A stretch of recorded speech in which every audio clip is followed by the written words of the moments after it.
नमस्कार, स्वागत है आपका ग्राउंड न्यूज नेटवर्क में। इस समय उपस्थित हैं हम आजमगढ़ जिले में और अतरौलिया के विधायक डॉक्टर संग्राम यादव हमारे साथ हैं। कुछ मुद्दों पर डॉक्टर साहब ने अपनी राय रखी, कुछ मुद्दे, कुछ सवाल जनता के हमारे पास भी हैं। हम जानते हैं डॉक्टर साहब से उन प्रश्नों का जवाब। जो ऐसे प्रश्न होते हैं लगातार जनता डायरेक्ट अपने जनप्रतिनिधियों से नहीं पूछ पाती, तो मीडिया ही एक सहारा होता है। ऐसे में हम कुछ सवाल हैं जो डॉक्टर साहब से जानेंगे और ऐसे ज्वलंत मुद्दे आजमगढ़ के हैं जिन पे डॉक्टर साहब से बातचीत करेंगे। सर, एक सवाल ये बनता है कि आज जो भ्रष्टाचार को लेकर समाजवादी बीजेपी पार्टी ने एक आरोप लगाया है, उसे आप किस तरह से देख रहे हैं? देखिए, समाजवादी पार्टी ने लगातार समाजवादी पार्टी के माननीय राष्ट्रीय अध्यक्ष श्री अखिलेश यादव जी ने, जब वो नेता विरोधी दल थे या आज, लगातार सरकार की जो खामियां हैं उसको जनता के सामने मीडिया के माध्यम से, अपनी प्रेस कॉन्फ्रेंस के माध्यम से और हमारे सबकी मीटिंगों में रखते हैं। आज उत्तर प्रदेश के अंदर अभी कुछ ही दिन पहले मुख्यमंत्री जी आए और बड़ी बड़ी बातें कह के गए कि जीरो टॉलरेंस की नीति पर उत्तर प्रदेश आगे बढ़ रहा है। भ्रष्टाचार पूरी तौर पर दम तोड़ चुका है।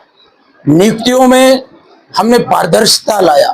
पहले झोला चलते थे, उनके जाने के आज 4-5 दिन बाद ही आजमगढ़ के अंदर खुद उनकी पार्टी के अध्यक्ष ने एफिडेविट देकर के स्वास्थ्य विभाग की नियुक्तियों में भ्रष्टाचार का मामला उजागर किया और उन्होंने स्पष्ट आरोप लगाया कि 100 से ज्यादा नियुक्तियां हुई और बड़े पैमाने पे उस पर धन उगाही हुई।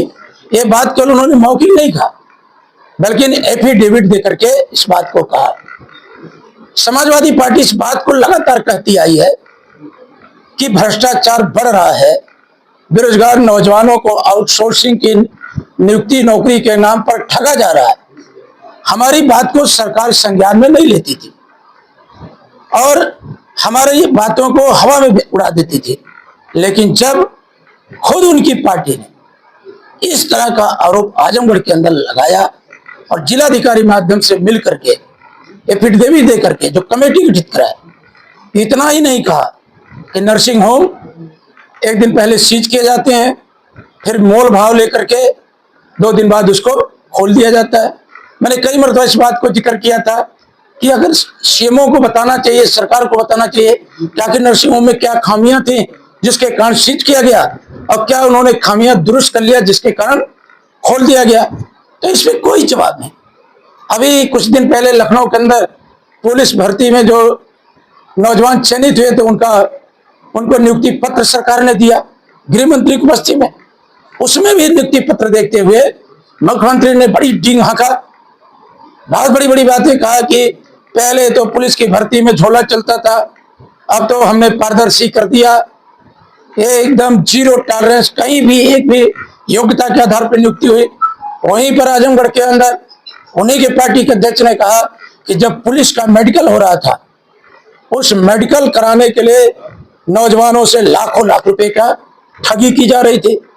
तो हमारा आपके माध्यम से कहना है कि उत्तर प्रदेश आज पूरी तरह से स्वास्थ्य व्यवस्था तो बदहाली के दौर से गुजर रही है। खुद मंडलीय चिकित्सालय में जिस तरह से सिटी स्कैन की मशीन या महिला चिकित्सालय में सोनोग्राफी की मशीन या जो medical college, 1 district 1 medical college की बात करते हैं, पूरे मेडिकल कॉलेज में कोई भी विभाग संचालित नहीं हो पा रहा। चाहे आपका कार्डियोलॉजी डिपार्टमेंट हो, न्यूरो का डिपार्टमेंट हो, गैस्ट्रो का डिपार्टमेंट हो। सर, तमाम चीजों के बाद सवाल ये बनता है कि वह कहते हैं समाजवादी पार्टी के विचारधारा के ये लोग हैं जो इस तरह का कृत्य कर रहे हैं। अगर भ्रष्टाचार की बात आती है, आपकी पार्टी को उनसे जोड़ दिया जाता है। ये इस सवाल में भी ये आया कि समाजवादी पार्टी की और बसपा की विचारधारा के यह लोग हैं, तो क्या उन अधिकारियों पर कड़ा एक्शन नहीं लिया जा सकता है? इसके पीछे की क्या मंशा आप मानते हैं जो बीजेपी जिलाध्यक्ष ने आरोप लगाया है? देखिए, वो क्या कहते हैं हमें उससे कोई मतलब नहीं, लेकिन इस बात से जरूर मतलब है कि आप कब तक सपा की बात करेंगे। अब तो आप उत्तर प्रदेश के मुख्यमंत्री हैं और आपको अधिकार है, आप क्यों इस तरह से याचना कर रहे हो? उत्तर प्रदेश के मुख्यमंत्री जी आजमगढ़ आए थे, आजमगढ़ की सीमा गोरखपुर से सटी है। आपका जिलाध्यक्ष इस तरह का आरोप लगा रहा सीएमओ के ऊपर लिखित एफिडेविट दे करके, तो क्यों नहीं आप न्यायिक आयोग बैठा देते?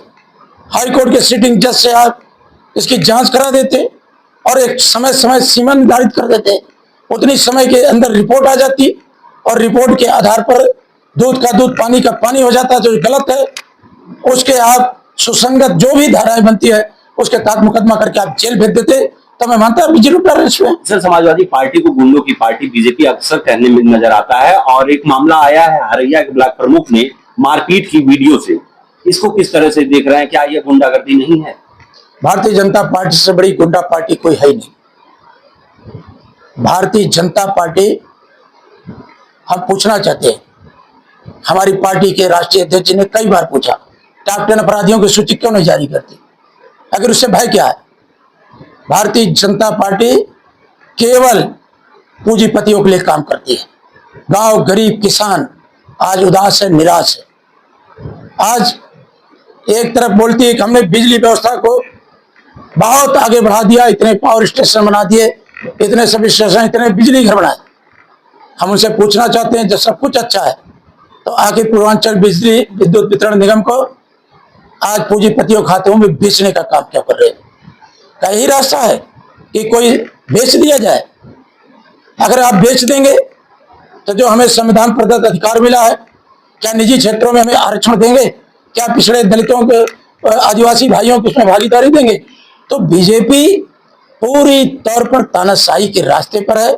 वो जुबान और कलम पर पाबंदी लगाना चाहती है, लेकिन समाजवादी पार्टी एक जिम्मेदार विपक्ष की भूमिका में रह करके भारतीय जनता पार्टी को लोकसभा के चुनाव में उत्तर प्रदेश में हराने का काम किए हैं, और जब 2027 में विधानसभा का चुनाव आएगा भारतीय जनता पार्टी का कहीं पर आता पता नहीं चलेगा। सर, स्कूलों का मर्जर किया जा रहा है और विद्युत कर्मचारियों की बात, वो पकौड़ा तलने पर मजबूर है। निजीकरण को सरकार बढ़ावा दे रही है। क्या लोगों को आश्वस्त करेंगे या उन प्रदर्शनों के साथ आप हैं कि 2027 में अगर सरकार आपकी बनती है तो निजीकरण को रोका जाएगा?